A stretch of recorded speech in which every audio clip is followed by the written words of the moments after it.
பரிசுத்த வேதாகமம் பழைய ஏற்பாடு எசேக்கியேல் தீர்க்க தரிசன புஸ்தகம் 42 அதிகாரம். பின்பு அவர் என்னை வடதிசையின் வழியாக வெளிப்பிரகாரத்திலே புறப்பட பண்ணி பிரத்யேகமான இடத்துக்கு எதிராகவும் மாளிகைக்கு எதிராகவும் வடக்கே இருந்த அறை வீடுகளுக்கு என்னை அழைத்து கொண்டு போனார். 100 முழ நீளத்துக்கு முன்னே வடக்கு வாசல் இருந்தது. அவ்விடத்துக்கு அகலம் 50 முழம்.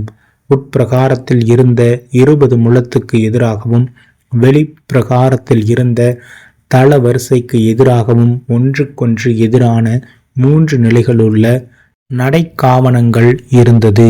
உட்புறத்திலே அறை வீடுகளின் முன்பாக 10 முழ அகலமான வழியும் 1 முழ அகலமான பாதையும் இருந்தது.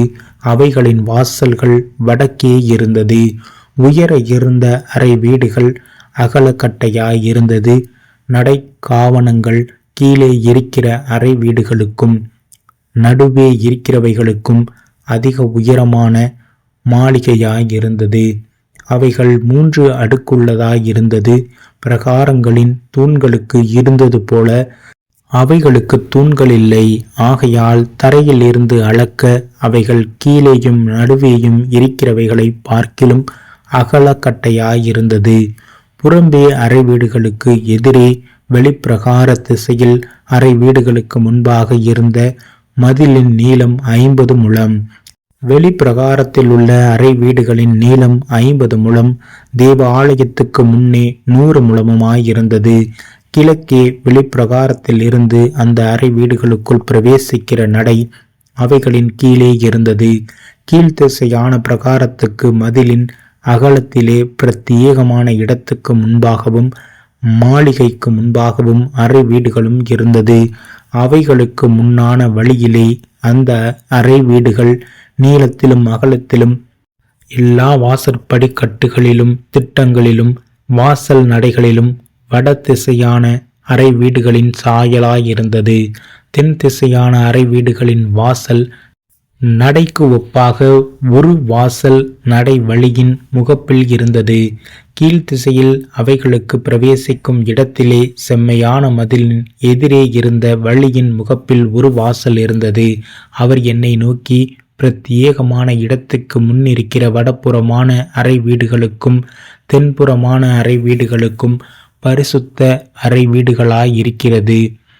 கர்த்தரிடத்தில் சேருகிற ஆசாரியர் அங்கே மகா பரிசுத்தமானதையும் போஜன பலியையும் பாவ நிவாரண பலியையும் குற்ற நிவாரண பலியையும் வைப்பார்கள்.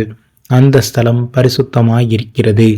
ஆசாரியர் உட்பிரவேசிக்கும் போது அவர் பரிசுத்த ஸ்தலத்திலிருந்து வெளிப்பிரகாரத்துக்கு வராததற்கு முன்னே அங்கே தாங்கள் ஆராதனை செய்து உடுத்தி இருந்த வஸ்திரங்களை கழற்றி வைப்பார்கள். அவ்வஸ்திரங்கள் பரிசுத்தமானவைகள். வேறே வஸ்திரங்கள் உடுத்தி கொண்டு ஜனத்தின் பிரகாரத்திலே போவார்கள் என்றார். அவர் உள்வீட்டை அளந்து தீர்ந்த பின்பு கீழ்த்திசைக்கு எதிரான வாசல் வழியாய் என்னை வெளியே அடைத்து கொண்டு போய் அதை சுற்றிலும் அளந்தார். கீழ்த்திசை பக்கத்தை அளவுகோலால் அளந்தார். அது அளவுகோலின்படியே சுற்றிலும் 500 கோலாய் இருந்தது. வடதிசை பக்கத்தை அளவுகோலால் சுற்றிலும் 500 கோலாய் அளந்தார். தென்திசை பக்கத்தை அளவுகோலால் 500 கோலாய் அளந்தார். மேற்திசை பக்கத்தை திரும்பி அதை அளவுகோலால் 500 கோலாய் அளந்தார். 4 பக்கங்களிலும் அதை அளந்தார்.